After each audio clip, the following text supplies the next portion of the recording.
I bet I can roll down the hill faster than you. I'd like to see you try. How did you get down the hill faster than me? It has to do with two types of energy. Potential and kinetic. Potential energy is the energy an object has stored before the energy is used, like us before rolling down the hill. The more mass an object has, and the higher the object is, the more potential energy it has. Now, kinetic energy is the energy of motion. Kinetic energy has two factors. Those two factors are the speed the object is going and the mass of the object. Since my mass is greater, my potential energy, as well as my kinetic energy, is greater as well. Oh, can y'all give me more examples of it? Sure. The two balls shown are being held at the same level, yet one of them has more potential energy. That would be the golf ball on the right. This is because the golf ball has more mass. When dropped, the golf ball has a bigger splash.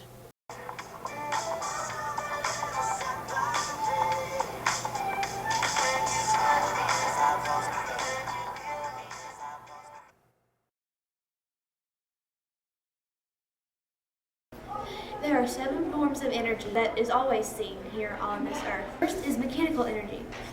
Almost every other type of energy can be traced back to mechanical energy. A couple examples of mechanical energy are turning on a light switch and opening a locker.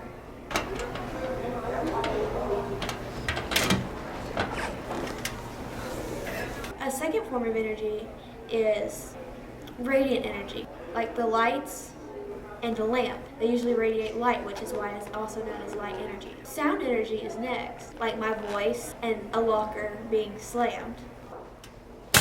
Chemical energy, like gas being burned in your car and metal rusting.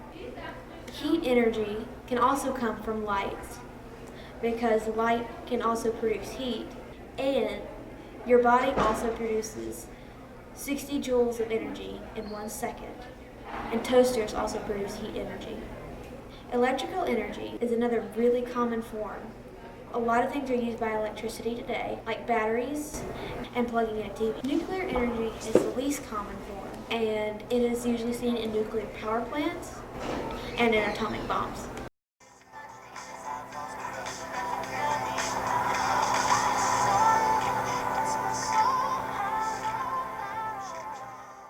The law of conservation states that energy cannot be destroyed nor created.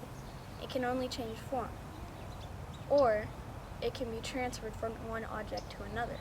An example of the law of conservation of energy is if a running person collides with another person, causing the other person to fall over. Their kinetic energy was transferred to the other person, which made them fall over. Another example would be kicking this ball. The kinetic energy of my leg would transfer to the ball, causing it to go into motion.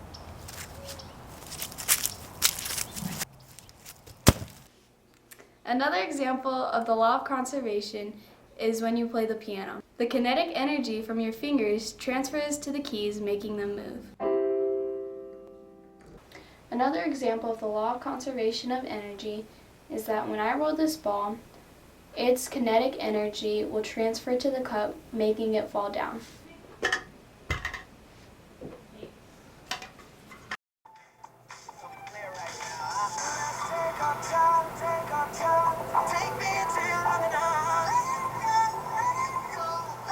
Energy transformation is the process of changing one form of energy into another.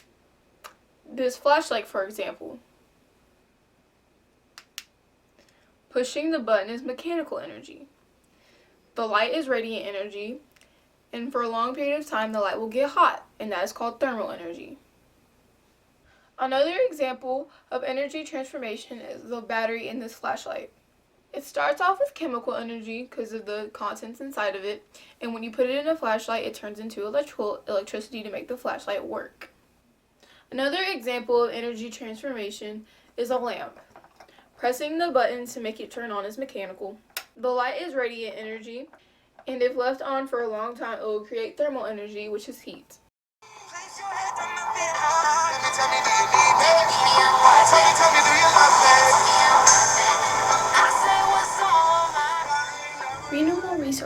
are resources that can be replaced faster than they are used up. Some examples of renewable resources are the sun, the wind, and the air you breathe. Non-renewable resources are resources that are used up faster than they can be replaced. Some examples of non-renewable resources are fossil fuels. Fossil fuels include coal, oil, and natural gas. They have been formed over millions of years, and we're using them up faster than they can be replaced. Some other examples that you use in everyday life may be the propane tank that you use for your grill, gas you fill your car with, or uranium used in nuclear power plants.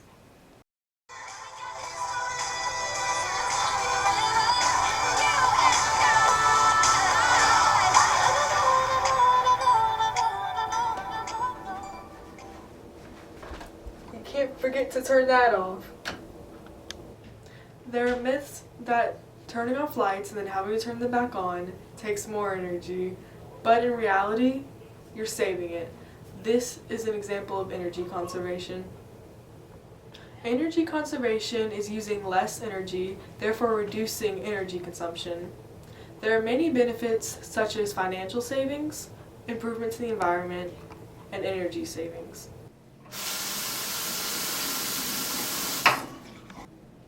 Switching off the faucet when you aren't using it, like while brushing your teeth or cleaning your dishes, saves a lot of energy over time. Small habits like these really make a difference in the fight to conserve energy.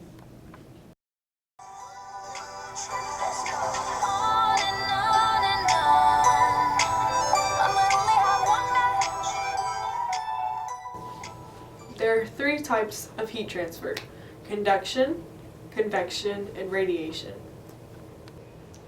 Conduction is the transfer of heat in liquids and solids through direct contact of particles. It may sound confusing, but it's as simple as a high five or the touch of a wall.